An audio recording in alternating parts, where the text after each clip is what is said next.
తూర్పుగోదావరి జిల్లా దేవరపల్లిలో మాజీ సీఎం జగన్ పర్యటించారు. పొగాకు యార్డ్ను సందర్శించి రైతుల సమస్యలను అడిగి తెలుసుకున్నారు. ఈ సందర్భంగా కూటమి ప్రభుత్వంపై తీవ్ర స్థాయిలో విమర్శలు గుప్పించారు. రాష్ట్రంలో పొగాకుతో పాటు ఏ పంటకు గిట్టుబాటు ధర లభించడం లేదని ఆరోపించారు. ప్రభుత్వ వైఫల్యాల వల్ల రైతులు రోడ్డున పడ్డారని అన్నారు. రైతుల ఆత్మహత్యలు ప్రభుత్వం పట్టించుకోవడం లేదని మండిపడ్డారు. చంద్రబాబుది వెన్నుపోటు పార్టీ అని విమర్శించారు. ప్రభుత్వాన్ని ప్రశ్నిస్తే అక్రమ కేసులు పెట్టి కోర్టు చుట్టూ తిప్పుతున్నారని ఫైర్ అయ్యారు.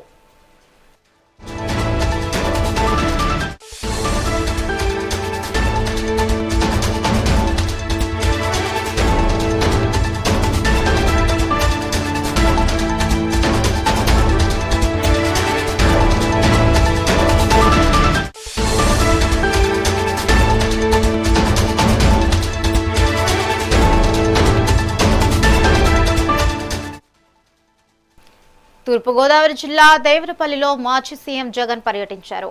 పొగాకు యార్డ్ను సందర్శించి రైతుల సమస్యలను అడిగి తెలుసుకున్నారు. ఈ సందర్భంగా కూటమి ప్రభుత్వంపై తీవ్ర స్థాయిలో విమర్శలు గుప్పించారు. రాష్ట్రంలో పొగాకుతో పాటు ఏ పంటకు గిట్టుబాటు ధర లభించడం లేదని ఆరోపించారు. ప్రభుత్వ వైఫల్యాల వల్ల రైతులు రోడ్డున పడ్డారని అన్నారు. రైతుల ఆత్మహత్యలు ప్రభుత్వం పట్టించుకోవడం లేదని మండిపడ్డారు. చంద్రబాబుది వెన్నుపోటు పార్టీ అని విమర్శించారు. ప్రభుత్వాన్ని ప్రశ్నిస్తే అక్రమ కేసులు పెట్టి కోర్టు చుట్టూ తిప్పుతున్నారని ఫైర్ అయ్యారు.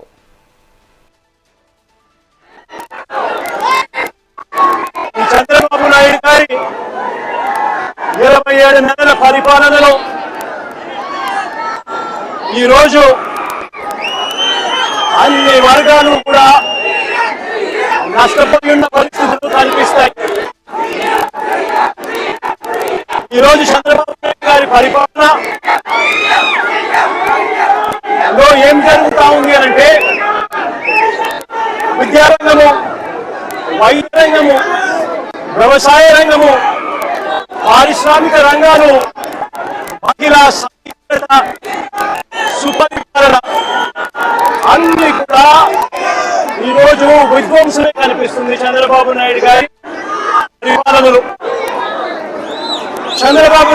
పరిపాలనలో పొద్దున లేచినప్పటి నుంచి మనకు కనిపించేది ఏమిటి అంటే ఎవరైనా ఈ పాలన చంద్రబాబు నాయుడు గారితో అన్యాయం అయిపోయిన పరిస్థితులను ఎవరైనా ప్రశ్నిస్తే పొద్దున లేచినప్పటి నుంచి అక్రమ కేసులు, అక్రమ అరెస్టులు ఇవి మాత్రమే చంద్రబాబు నాయుడు గారి పరిపాలనలో మనకు కనిపిస్తాయి. ఈరోజు ఈ వెన్నుపోటు పార్టీ వల్ల చంద్రబాబు నాయుడు గారి పార్టీ అంటే వెన్నుపోటు పార్టీ